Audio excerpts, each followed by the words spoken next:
안녕하세요. 저는 30대 여자입니다. 예전에는 늘 이렇게 남들은 겪지 못했던 자신만의 신기한 경험을 사연으로 소개하는 채널에 제 이야기를 보내고 싶었어요.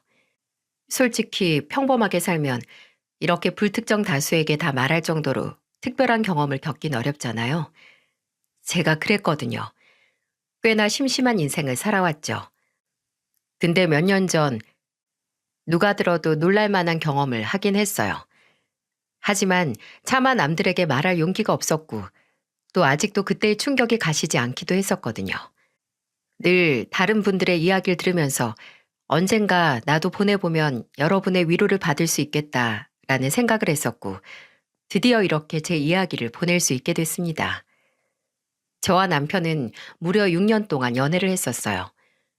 동갑이었던 저희 둘 다 못 모르는 20대 초반에 만났죠.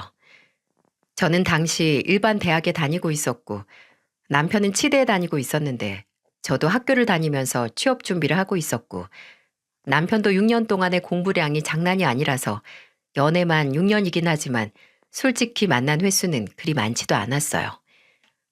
그리고 둘 다 학생이니 밖에서 만날 돈도 없었고 저희의 단골 데이트 장소는 남편 학교 도서관이거나 남편의 반지하 자취방이었죠. 6년이란 시간 동안 만나게 되면 어느 순간 정말 있으면 그냥 자연스러운 공기처럼 편하고 없으면 허전한 가족 같은 사이가 되는데요. 저희 부모님도 남편이 제 남자친구였을 때부터 알고 지내셨고 저도 이전부터 남편의 부모님을 알고 있었어요.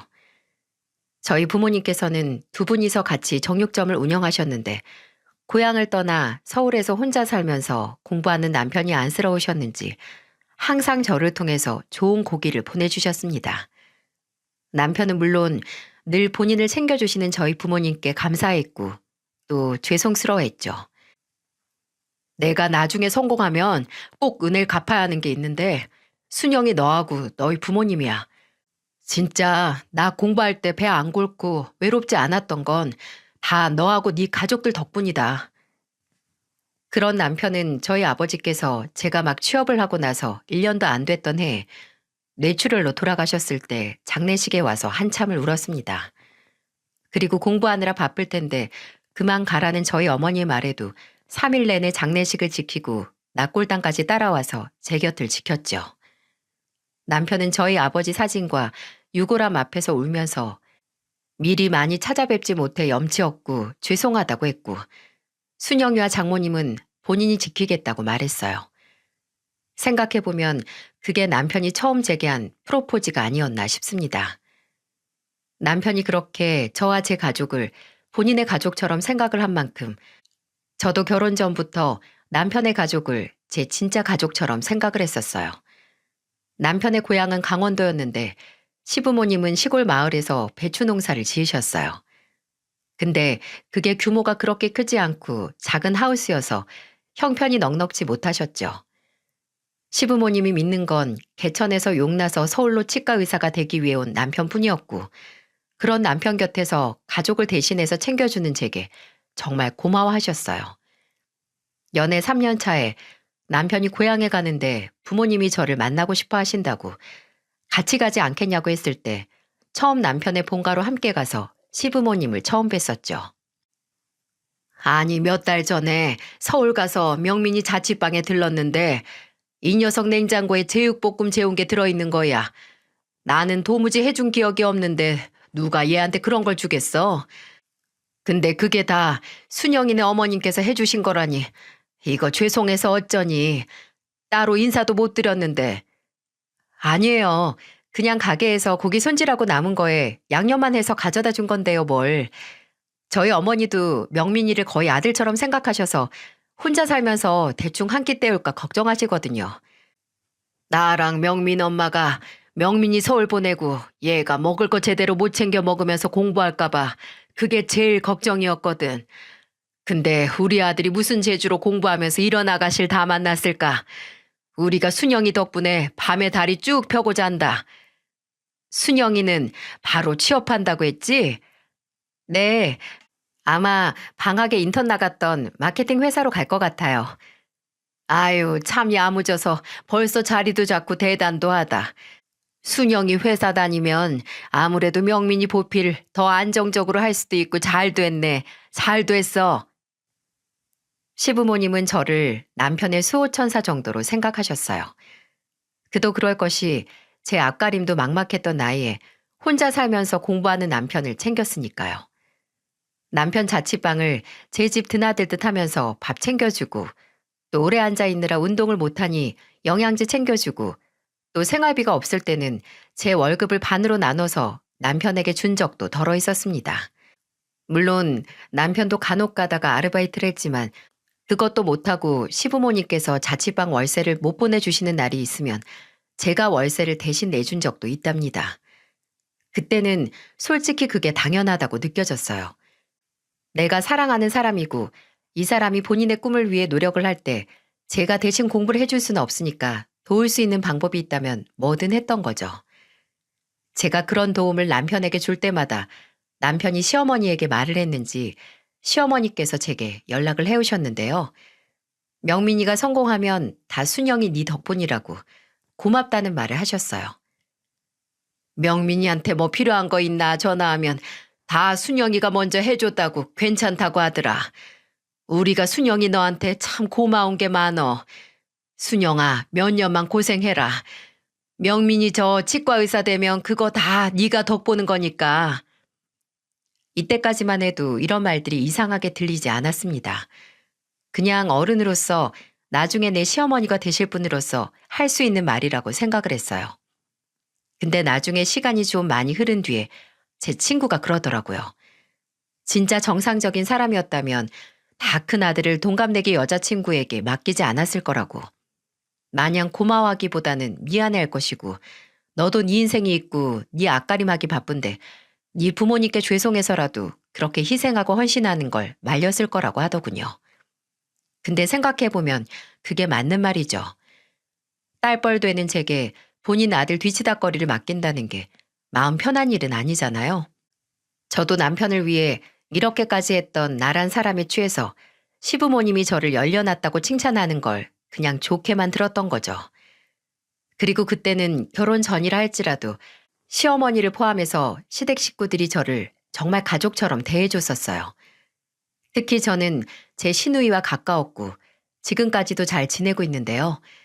시누이는 남편이 졸업 후 면허 시험을 볼 때쯤 일찍 결혼을 했어요. 시누이 남편이 서울로 직장을 옮기게 돼서 이사를 오게 됐고요. 남편과 시누이는 원체 사이도 좋고 친구처럼 지냈는데 사는 곳이 가까워지니 저도 자주 얼굴을 보게 됐죠. 그리고 시누이 성격이 진짜 유쾌하고 좋아서 친해질 수밖에 없었습니다. 시누이 신혼집이 제가 다니던 회사에서 가까워서 종종 남편 없이 저 혼자서도 놀러 갈 정도로 친해졌는데 시누이가 저만 보고 하는 말은 바로 이거였어요. 언니, 우리 오빠랑 대체 언제 결혼할 거예요? 그 인간이 언제 식 올리자고 안 해요? 이제 인턴이니까 아마 레지던트 되고 나서 하는 게 낫지 않을까 해요. 어차피 모은 돈도 얼마 없는데요. 오빠 진짜 복 받았네. 저라면 6년 동안 나 기다리게 한 남자 답답해서 가만히 안 뒀을걸요? 그리고 언니가 여간 고생한 게 아니잖아요. 진짜 무슨 복인지 박명민 씨 인복 하나 타고났다니까. 그렇게 말하던 시누이는 진짜로 속이 답답했는지 남편에게 직접 말을 했나 보더라고요. 남편이 서로 상의를 했던 것보다 더 일찍 제게 프로포즈를 했으니까요. 나중에 그 프로포즈를 받아들이고 나서 남편에게 듣기로는 시누이가 무섭게 경고를 했다고 하네요. 이러다 새언니가 오빠 버리면 어떻게 할 거냐고, 새언니한테 미안하지도 않냐고. 어차피 결혼 준비도 새언니가 알아서 할 텐데 오빠는 고작 병원 인턴하면서 결혼식장에서 턱시도 입고 신랑 입장할 시간도 없냐면서 말입니다. 성격 한번 시원시원한 시누이 덕분에 저희는 6년의 결실 끝에 결혼을 할 수 있었어요. 부모님에게 저희의 결혼은 어차피 예견됐던 거라서 새삼스러울 것 없었어요. 근데 이때부터 좀 찜찜했습니다. 시부모님이, 아니 시어머니께서 예정보다 앞당겨진 결혼식을 탐탁지 않아 하셨기 때문이었죠. 결혼 소식을 알리러 간 자리에서 명민이가 모아둔 것도 없는데 그냥 같이 살기만 하다가 조금 더 자리 잡으면 그때 시골려도 늦을 것 없다고 아직 둘 다 30 전인데 뭐가 급하냐고 하셨어요.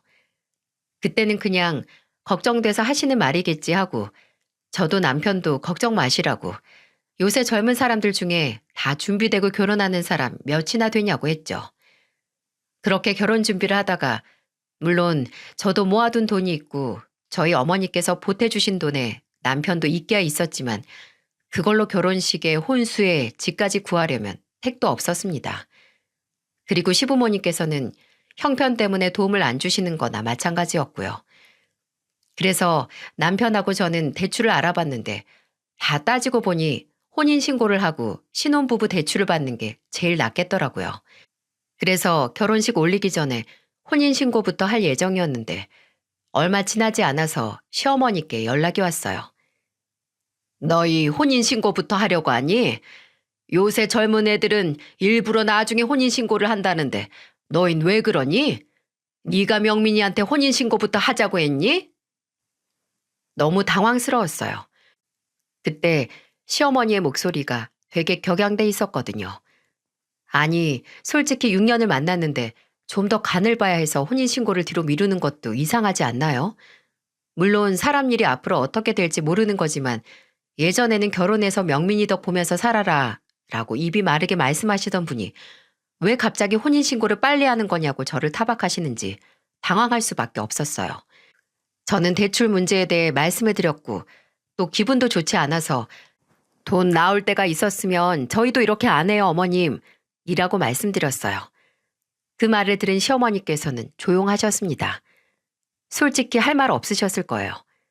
그때 정말 시부모님께 지원받은 게 하나 없었으니까요. 다행인지 불행인지 시어머니께서는 갑자기 알아서 하라며 전화를 끊으셨고 저는 그 통화 후 좀 멍해졌어요. 그리고 그 전에 아무 생각 없었던 시어머니의 말들이 생각이 나는 겁니다. 남편이 국시에 합격했을 때쯤 대학병원 알아보면서 시간이 나면 자주 시댁에 갔었거든요. 그럼 저도 시간 되면 같이 갔었고요. 근데 제가 가면 늘 한결같이 반겨주시던 시어머니께서 어느 순간 근데 순영이나 안 바쁘니? 어째 우리 아들 얼굴 보는 것만큼 네 얼굴도 보는 것 같다. 라고 하셨던 때가 있었어요. 그때는 옆에 계시던 시아버지께서 예비 며느리 얼굴 시간 될 때 자주 보는 게 좋지. 멀리 살아서 결혼하고서도 자주 못 볼 텐데. 라고 하셔서 그냥 넘어갔거든요. 당시에는 별 생각 없었는데 갑자기 그날 혼인신고 문제로 큰 소리를 치시는 시어머니 목소리를 들으니 어쩌면 나를 당연히 며느리로 생각하시던 시어머니 마음에 변화가 생겼을지도 모르겠다는 생각이 드는 거예요. 그리고 결혼 전까지만 해도 남편에게 일어나는 좋은 일이 전부 제 덕분이라고 하시던 시어머니에게 갑자기 남편에게 생기는 모든 안 좋은 일들이 모두 제 탓이 되어버렸네요. 결혼 초기에 제가 거짓말 안 보태고 이틀에 한 번꼴로 시어머니께 어떤 전화를 받았냐면요. 명민이 목소리가 좀 이상하던데 너희 혹시 싸웠니? 명민이 몸 아픈 거 아니야? 목이 아주 잠겼던데 넌 결혼 전에 그렇게 잘하더니 네 남편 몸 관리도 이제 신경 하나 안 쓰는 거야? 너 혹시 집에 잘 안 들어가니? 명민이 어제 저녁 혼자 먹었다며. 결혼한 지 얼마나 됐다고 벌써 밖으로 돌아. 너 이러려고 결혼했어? 남편과 통화를 하시고 조금만 거슬린다 싶으면 바로 제게 전화를 해서 저러시는 거예요. 일주일에 3번에서 4번, 딱 한 달만 겪어보면 몸에서 사리가 다 나옵니다. 저도 노는 사람이 아니고 회사 다니고 사회생활 하는 사람인데 이런 연락이 잊을만 하면 온다고 생각해보세요. 처음에는 안 싸웠다. 그냥 병원에서 피곤해서 그러나 보다. 어제 당직이었다. 그래서 그런가 보다. 어제 저희 오빠가 병원 입원했다고 해서 거기 갔다가 어머니 댁에서 밥 먹고 왔다. 하면서 다 그냥 유하게 대답을 했어요. 근데 점점 도가 지나쳐서 이제는 시어머니 입에서 아무래도 명민이가 결혼 생활이 행복하지 않은 것 같아. 내 아들이 이렇게 전화를 받는 애가 아닌데. 라는 말까지 나오니까 와 돌겠더라고요. 그래서 아예 원인을 없애야겠어서 남편에게 시어머니 전화를 받지 말라고 했습니다. 남편하고 전화를 하고 제게 뭐 이상은 없는지 꼭 확인을 하시는 거라서 말이죠. 물론 남편이 제 말을 듣고 시어머니 전화를 받지 않자 제게 득달같이 전화를 해서 명민이가 전화를 안 받네. 무슨 일 있는 건 아니겠지? 너는 명민이랑 언제 마지막으로 통화했니? 라고 하셨고요. 남편이 병원에서 일하긴 하지만 무슨 환자로 있는 것도 아닌데 저는 그런 시어머니에게 말했어요. 아, 사실 남편이 업무 중에 어머님 전화를 자주 받아서 같이 일하는 동료들한테 한 소리 들었나 봐요. 한 번은 회진 따라다니다가 어머님한테 전화가 와서 레지던트 선생님한테 주의도 들었다고 했고요. 어머, 그랬니? 많이 혼났대? 휴대폰보다 차트나 병원 호출기를 더 많이 봐야 하는 사람인데 아무래도 눈치 보였겠죠. 그래서 저도 남편 업무 시간에는 웬만해선 연락 안 하고요. 그러니까 어머님도 너무 자주 전화하지 마세요. 문자 보내셔도 금방 답장 올 거라 기대도 하지 마시고요. 시어머니가 남편이 회진 도는 중에 전화를 하신 건 사실이에요. 근데 꾸중을 듣거나 동료 의사들에게 한 소리 들었다는 건 제 과장이었습니다. 그저 시어머니가 제발 아들이나 며느리인 저를 가만히 뒀으면 해서 살짝 거짓말을 한 거였어요. 다행히 시어머니는 그 후로 남편에게 집착에 가까운 연락은 하지 않으셨습니다. 의사된 아들이 행여 병원에서 밉보여서 출세길에 이상이라도 갈까 무서우셨겠죠. 근데 한동안 연락은 안 하시다가 이제는 아예 찾아오시더라고요. 하루는 일하는데 또 시어머니께 연락이 와서 받았더니 시누이 보러 서울 왔다가 시간이 남아서 너희 집에도 들렀는데 현관 비밀번호 좀 알려달라고 하시는 겁니다. 일단 밖에서 기다리시라고 할 수 없어서 도어락 번호를 알려드렸는데 불안한 거예요. 저도 남편도 없는 집에 시어머니 혼자 계시니까요. 아니나 다를까 제가 퇴근하기 전까지 집안을 아주 누비고 다니셨는지 제가 도착하자마자 순영이가 의외로 게으르구나 하시면서 창틀의 먼지부터 시작해서 렌지가 끈적거리고 바닥에 머리카락은 왜 이렇게 많냐고 집에서 머리를 묶던가 차라리 자르라는 소리까지 하시더군요. 그 후로도 연락 안 하시고 들이닥치는 날이 늘었습니다. 제가 정말 듣기 싫었던 건 시어머니가 저희가 결혼한 후에 제게 너 변했다 라고 말하던 거였어요. 결혼하고 나니 잡은 물고기라고 이제 정성 들이지 않는 거냐며 제게 예전에 하던 그 헌신은 다 어디 갔냐고 하셨죠. 아니, 그 헌신 받던 당사자인 남편도 제게 변했다는 소리를 안 하는데 왜 시어머니께서 저러시는 걸까요? 남편이 서포트 필요할 때는 그거 대신 해주는 저를 그리 예뻐하시더니 이제 그 서포트가 필요 없으니 알아서 떨어져 나가라고 괴롭히는 거잖아요. 남편은 그런 시어머니의 태도를 치과 의사 아들 둔 부모로서 욕심이 과해져서 좀 오만해지신 것 같다. 우리 엄마도 별 수 없다고 하면서 늘 제게 미안해했습니다. 그래서 중간에서 시어머니가 직접 제게 뭐라고 하시려고 하면 막으려고 노력도 하고 제게 웬만해서는 시어머니 연락도 받지 말라고 하더군요. 본인이 알아서 한다고. 근데 아무리 그래도 직접 찾아와서 저를 갈구는 시어머니는 어떻게 해야 했을까요? 저는 아들 집이라는 명목으로 매번 연락 하나 없이 쳐들어오는 시어머니를 막기 위해 지원군을 불렀습니다. 바로 저희 친정어머니하고 시누이였어요. 시누이는 워낙 말도 직설적으로 해서 시어머니가 좀 애먹으시거든요. 같이 있으면 우리 엄마 또 시작이네 하면서 딸인 시누이가 오히려 시어머니에게 잔소리를 했었고요. 그래서 시누이가 있는 날에는 한결 편했어요. 시어머니가 제게 뭐라 한 소리 하시려고 시동을 걸면 시누이가 아우 엄마 그만 좀 해. 엄마 아들한테나 시켜. 라고 하면서 시동을 꺼줬으니까요. 그리고 저희 어머니는 제가 매번 시댁이 멀면 뭐하냐고 한 달에 가까이 사는 엄마보다도 시어머니 얼굴을 더 많이 본다고 우는 소리를 하자 그럼 시어머니가 오시는 날 엄마를 부르라고 하시더라고요. 아무리 그래도 사부인이 있으면 좀 불편해서 일찍 가지 않겠냐고요. 그래서 저는 진짜 시어머니가 또다시 쳐들어오신 날 어머님 오셨으니까 저희 어머니도 초대해야겠어요. 라고 하면서 저희 어머니를 불렀습니다. 그렇게 몇 번 저희 집에서 저희 어머니를 마주치시고 좀 덜 오시더라고요. 이렇게 시어머니는 저희를 약간 통제하고 싶어 하셨어요. 아니 정확히는 치과 의사인 남편을 통제하고 싶어 하셨고 저는 그 통제를 방해하는 방해물 취급을 하셨죠. 남편이 레지던트 과정을 마치고 병원을 옮길 때 가려고 하는 병원 목록을 작성하고 고민을 했는데 저는 그냥 부부로서 조건 다 따지면 이 병원이 가장 나은 것 같다. 당신 전임 교수도 추천하지 않았냐 했거든요. 남편도 어차피 제가 말한 병원을 제일 1순위로 생각을 하고 있었는지 제 말에 동의를 하더군요. 근데 그 얘기를 어떻게 받아들인 건지 시어머니께서 제게 전화를 해서 그러시는 겁니다. 예, 너는 왜 명민이를 마음대로 조정하려고 하니? 네가 말한 병원보다 돈 더 많이 주는 데가 있다던데 왜 거길 추천을 해? 하여간 너는 결혼 전에만 도움 줬지 결혼 후에는 참 아무짝에도 쓸모가 없다.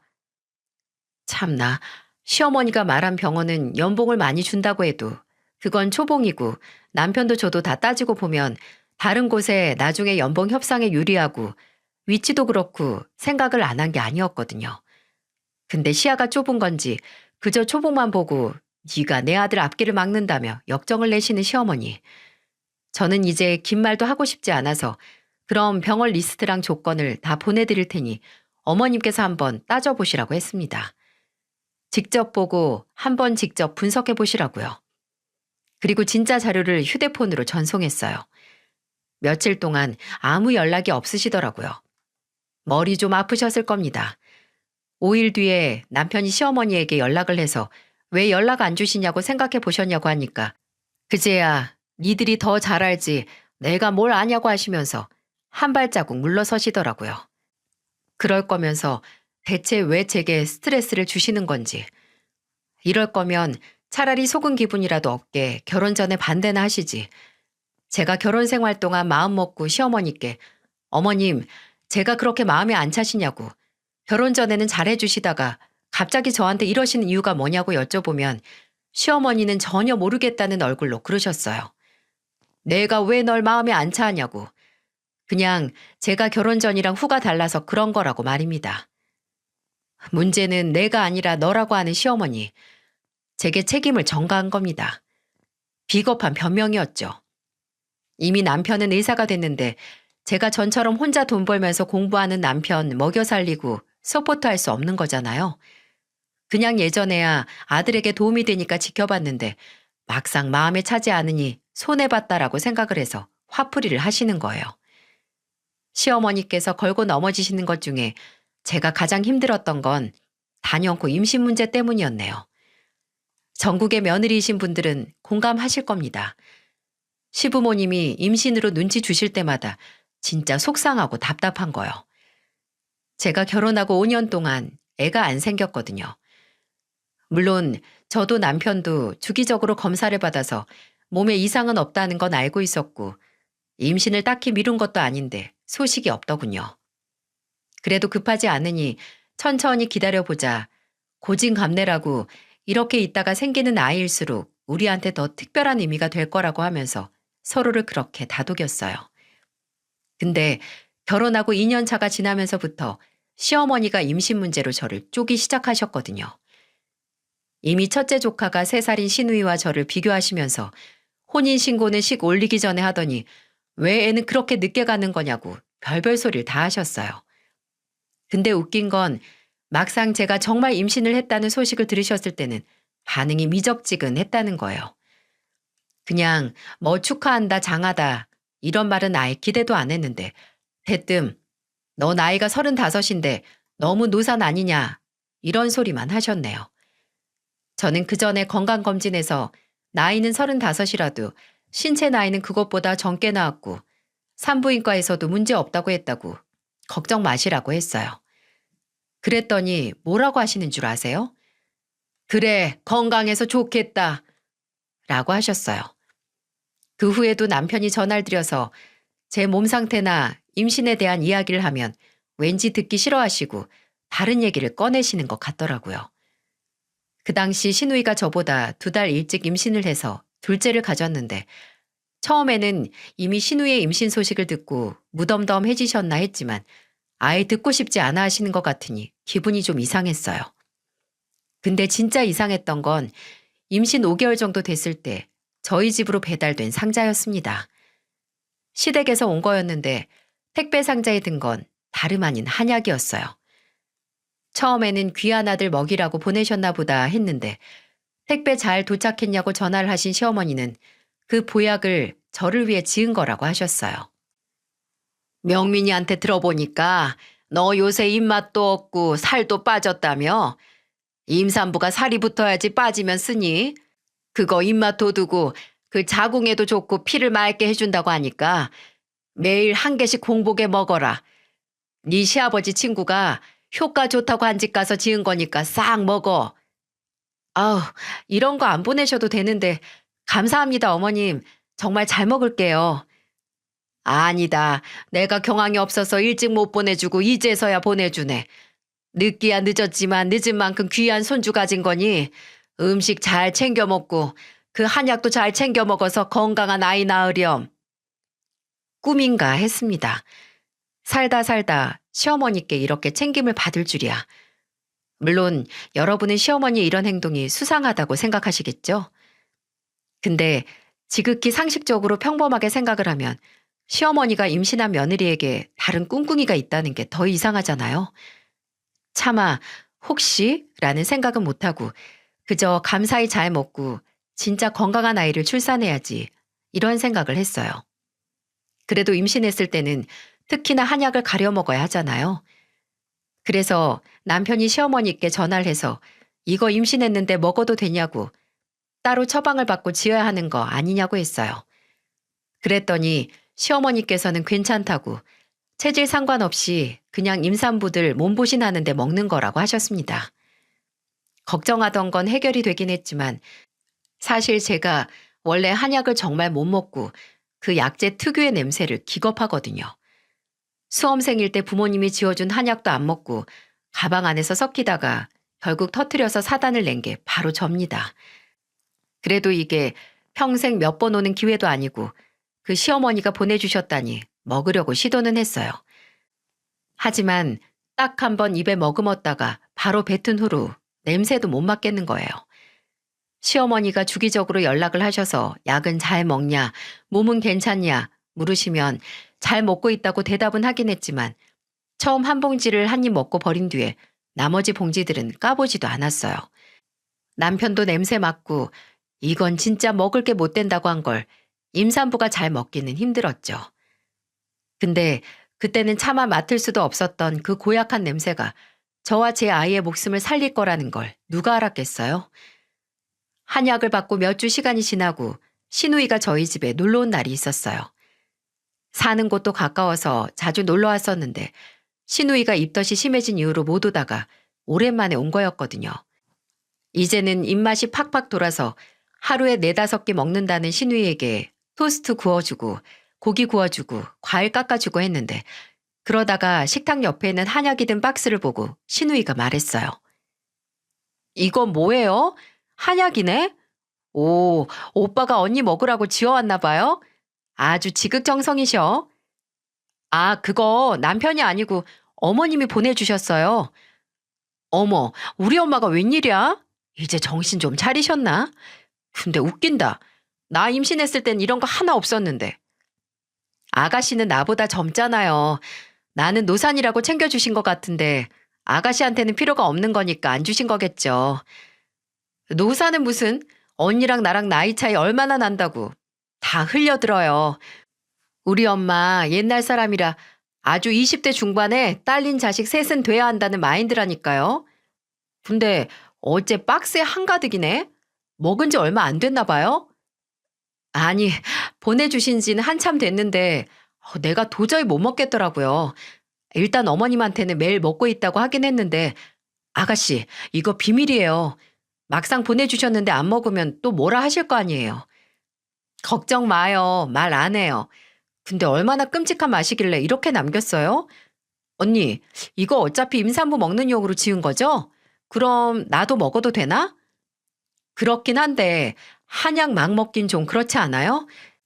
아가씨 한약 먹고 싶으면 내가 지어다 줄게요. 아니, 됐어요. 그냥 궁금해서요. 그리고 내가 약발이 기가 막히게 봤거든요. 저 하나 먹어볼게요. 그렇게 말한 시누이는 하나를 따서 바로 쭉 마셨습니다. 근데 반절 먹고 너무 쓰다고 언니가 왜 못 먹었는지 알겠다며 안 먹더라고요. 그리고 나서 입가심한다고 냉장고에 있던 아이스크림 꺼내서 먹었는데 한 3, 40분 정도 지났을까요? 신우이가 갑자기 배가 아프다고 하는 겁니다. 언니, 나 이거 왜 이러지? 갑자기 배가 아파요. 아프다고 부여잡는 신우이의 배를 만져보니 돌처럼 땅땅하게 굳은 겁니다. 신우이는 갈수록 통증이 심해진다고 했고 나중에는 땅에 주저앉아서 일어서지 못했어요. 저는 바로 구급차를 불렀고 신우이는 가까운 대학병원으로 옮겨졌어요. 구급차 안에서 많진 않았지만 약간의 하혈도 했는데 저는 진짜 신우이와 뱃속의 둘째 조카가 어떻게 되는 줄 알고 제정신이 아니었습니다. 응급실에서 신우이가 진정제를 맞고 피검사와 복부 초음파를 할 때 저는 신우이 남편에게 전화를 해서 이 사실을 알렸고 또 남편과 시어머니께도 연락을 드렸어요. 멀리 계셔서 바로 못 오시는 시어머니께는 일단 신우이 상태가 안정이 됐을 때 연락을 드렸고요. 어머님, 저 순영인데요. 지금 아가씨 응급실 같이 왔어요. 응급실? 너 어디 아프니? 어디 잘못됐어? 아니요. 저는 같이 있다가 따라온 거고 아가씨 몸에 문제가 생겨서 아니 아까 배가 아프다고 잠깐 쓰러졌었는데 지금 수액 맞고 진정은 된 상태고요. 아직 검사 결과는 기다리는 중이에요. 뭐? 아니 희진이가 왜 쓰러져? 희진이가 왜? 저는 놀란 시어머니께 상황을 설명했습니다. 저희 집에서 같이 있다가 갑자기 배를 쥐어잡고 주저앉았다고요. 일단 의사가 뱃속 아기에게 별다른 이상이 보이지 않으니 걱정 말라고도 말씀을 드렸고요. 그래도 시어머니께서 진정을 못하시고 대체 뭘 한 거냐고 신우이가 뭐 잘못 먹은 거 아니냐고 추궁을 하기 시작하셨고 저는 그날 저희 집에서 먹은 음식을 이야기하다가 신우이가 제게 보내주신 한약을 좀 먹었다고 말했습니다. 근데 그 말을 하자마자 시어머니가 미친 듯이 소리를 지르기 시작했어요. 희진이가 그걸 왜 먹어? 그거 너 먹으라고 보내준 거 아니야? 임산부가 한약 잘못 먹었다가 어떻게 될 줄 알고 그걸 주냐고? 아니, 그거 체질에 상관없이 먹는 거라고 어머니께서 말씀하셨잖아요. 그리고 아가씨 얼마 먹지도 않았어요. 밥만 먹고 바로. 얼마나 먹든 그게 어떤 건 줄 알고 먹어? 아휴, 어떡하니, 어떻게 해? 그때 제 등골이 싸했습니다. 며느리에게는 체질에 상관없으니 걱정 말고 먹으라던 한약을 갑자기 신우이가 먹었다니 그게 어떤 건 줄 알고 먹은 거냐며 하는 게 이상하잖아요. 저는 그때 그 한약이 문제일 수 있겠다 싶어서 시어머니에게 물었어요. 어떤 건데요? 뭐가 말이니? 그 한약이요. 대체 어떤 건데 어머님께서 그러시는 건데요. 어머님, 대체 저한테 뭘 보내주신 거예요? 제가 그렇게 물으니 방금 전까지만 해도 속상해 죽겠다며 우리 희진이랑 손주 괜찮은 거 맞냐고 발을 동동 구르시던 시어머니가 갑자기 침묵하시더군요. 그러더니 갑자기 한약이 한약이지 무슨 소리냐고 했고 지금 당장 갈 테니까 희진이가 있는 병원이나 문자로 찍어서 보내두라고 하고 전화를 끊으셨어요.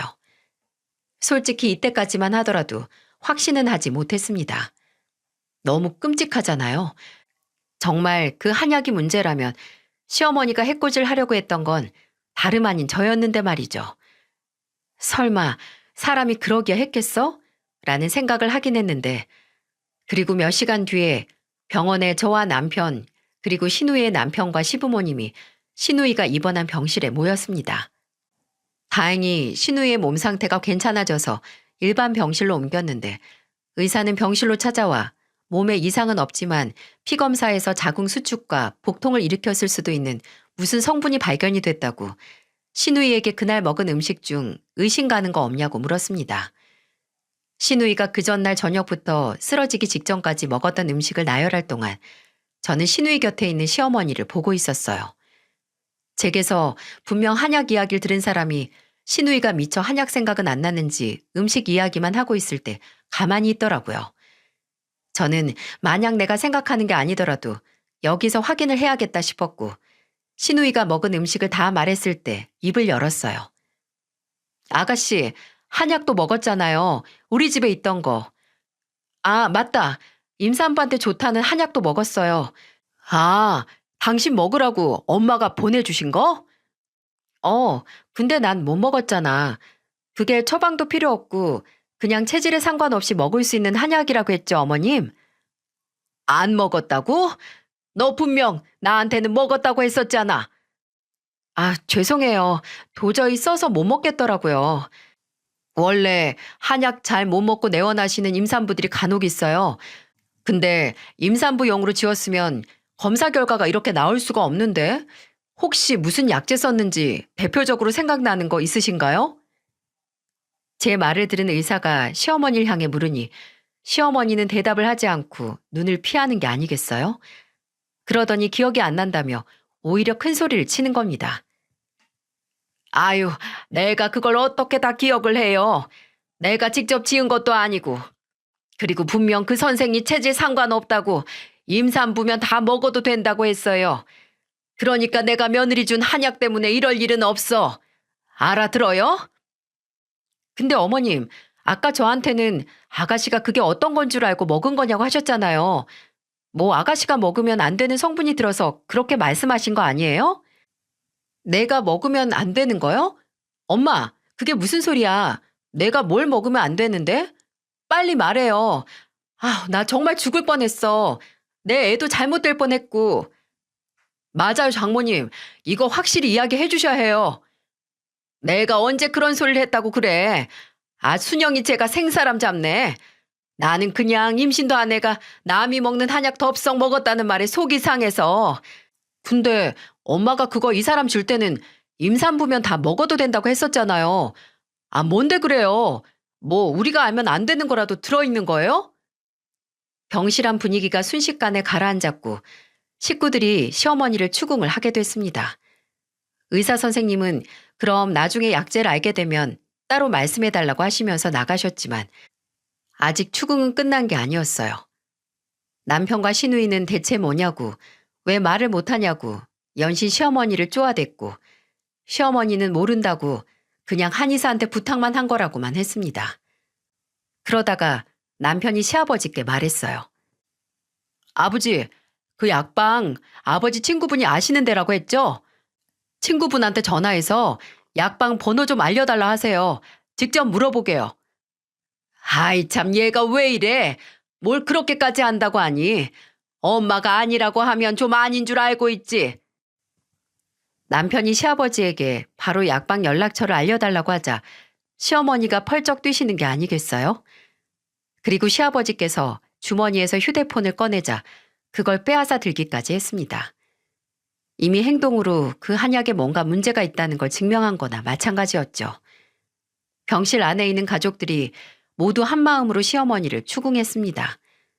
당장 말하라고. 대체 뭘 한 거냐고 몰아붙였죠. 그러니 나중에는 시어머니가 아예 시누이가 누워있던 침대에 풀썩 주저앉아서 우시려고까지 하시는 거예요. 그런 시어머니를 보면서 남편은 한숨을 쉬면서 다시 한번 말했어요. 엄마, 어차피 약방에 전화하면 바로 아는 거니까 괜히 나중에 일 더 크게 만들지 말고 그냥 여기서 말해요. 얼른. 네? 사람 미치게 하지 말고 말 좀 해달라고요, 좀. 그만 좀 해, 그만. 그래, 내가 순영이 제 뱃속에 애 떼려고 약 지어다 보냈다. 됐니? 뭐라고요?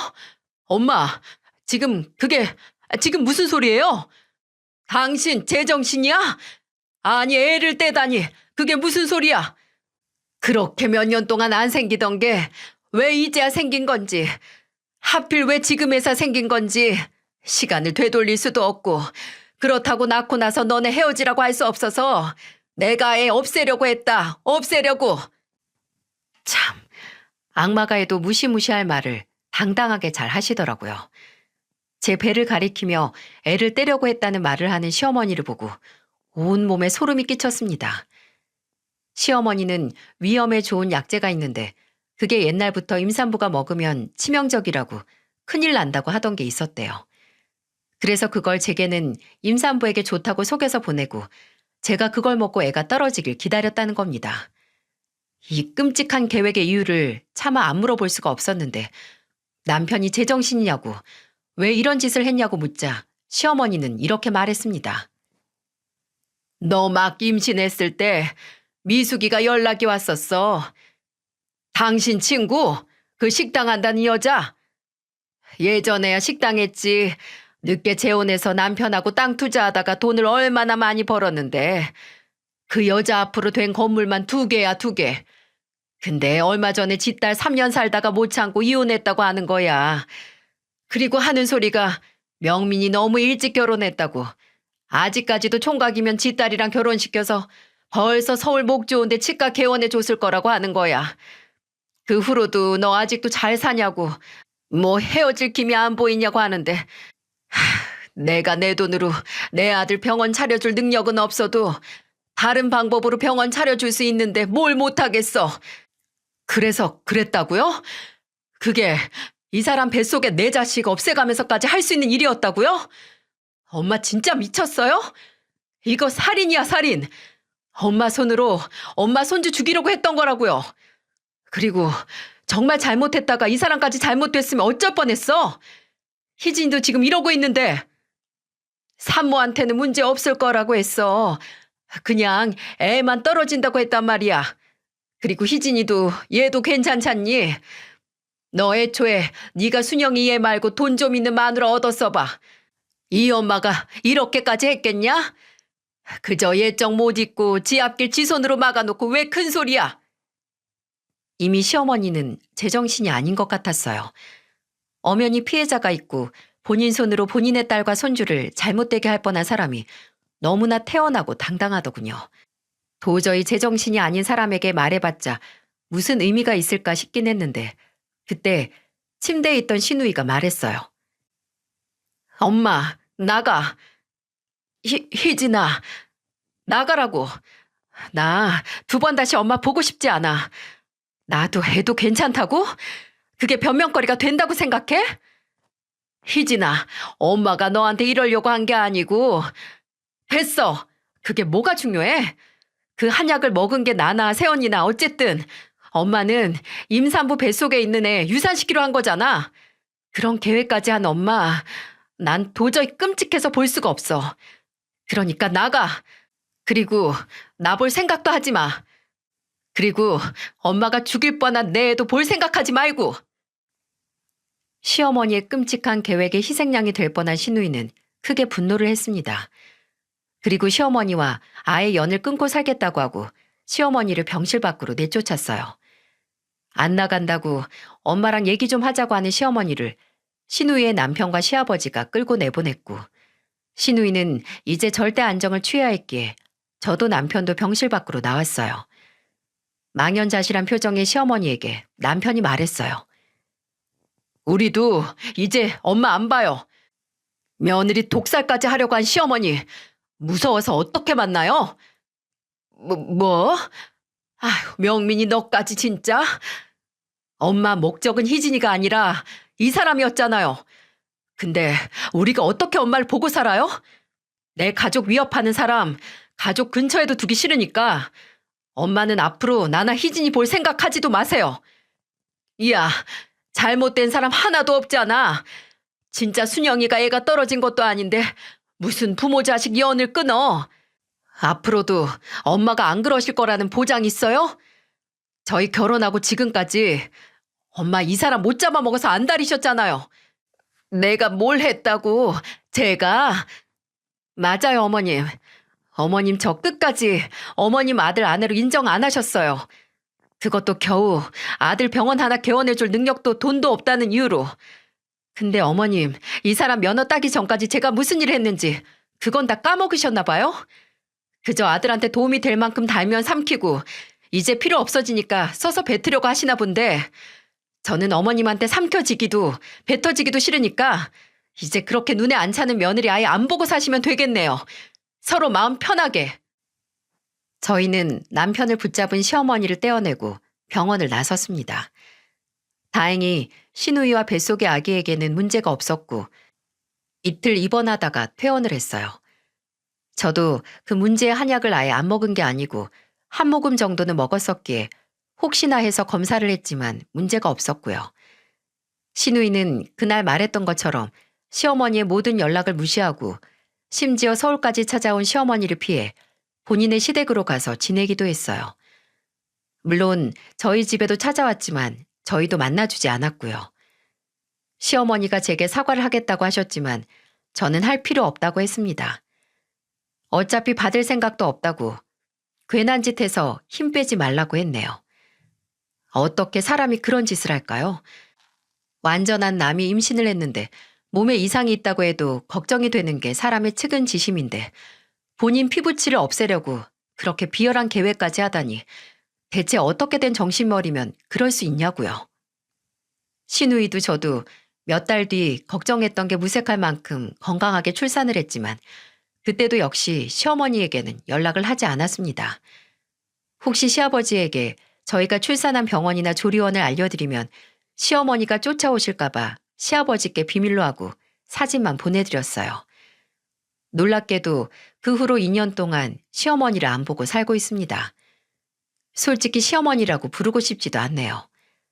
처음에는 이 일은 저희 어머니께서 속상해 하실까봐 말씀을 안 드렸는데 저희 오빠가 새언니에게 말하고 새언니가 어머니에게 알리는 바람에 아들이 태어난 후에 다 들통나고 말았어요. 어머니는 당장 고소를 할 거라고 이건 살인미수나 다름없다고 길길이 날뛰셨고 그 마음은 100번 이해를 했지만 저는 어머니를 말렸습니다. 이미 본인의 한참 잘못된 행동으로 자식 둘을 잃은 거나 마찬가지라고 고소당해서 수감되는 것보다 어쩌면 더한 벌을 받은 거나 다름없으니 그냥 넘어가자고 했어요. 그리고 그 벌을 받은 시어머니는 지금까지도 어떻게 해서든 용서를 받기 위해 홀로 외로운 춤을 추고 계십니다. 잊을만 하면 연락하고 찾아오시기도 하지만 저도 그리고 시누이도 모른 척하고 있어요. 지난번에는 남편에게 혹시 신경이 쓰이면 당신은 어머니 뵙고 오라고 하긴 했는데 남편은 본인 어머니가 지으려던 애가 당신 아이일 뿐 아니라 내 아이이기도 했다고 이건 아무리 시간이 지나도 용서할 수 없는 일이라고 단호하게 말하더군요. 저는 제 몸이라서 더 많이 화가 나고 예민했던 거지만 남편도 본인의 가족을 위협했다는 사실에 단단히 마음을 먹은 것 같았어요. 그럴 수밖에 없겠죠. 아무리 가족이라도 결코 용서할 수 없는 일이 있기 마련이니까요. 앙금은 언젠가 눈 녹듯이 녹을 수 있다고 하지만 저는 아마 시어머니에 대한 원망과 두려움이 결코 사라지지 않을 것 같아요. 왜냐하면 그런 일이 있었다는 게 거짓말처럼 하루가 다르게 크는 제 아들을 볼 때마다 하마터면 이렇게 예쁜 내 아들을 잃었을 수도 있었다는 생각이 들면서 오히려 그 원망이 더 커지고 있었거든요. 그리고 그 이야기를 신우에게 했더니 제 말에 10분 공감을 하더군요. 제 친구들에게도 차마 말하지 못한 이야기를 이렇게 후련히 하니까 제 속이 좀 편해지는 것 같습니다. 제 사연을 많은 분들에게 쏟아낸 만큼 제 속이 한결 가벼워져서 그 끔찍한 사건이 그저 과거이고 지나간 일이 돼서 저희 가족에게 없었던 일이 됐으면 좋겠습니다. 이야기를 들어주셔서 정말 감사합니다. 꽃피는 봄, 소중한 가족들과 좋은 추억 많이 만드시길 바랍니다.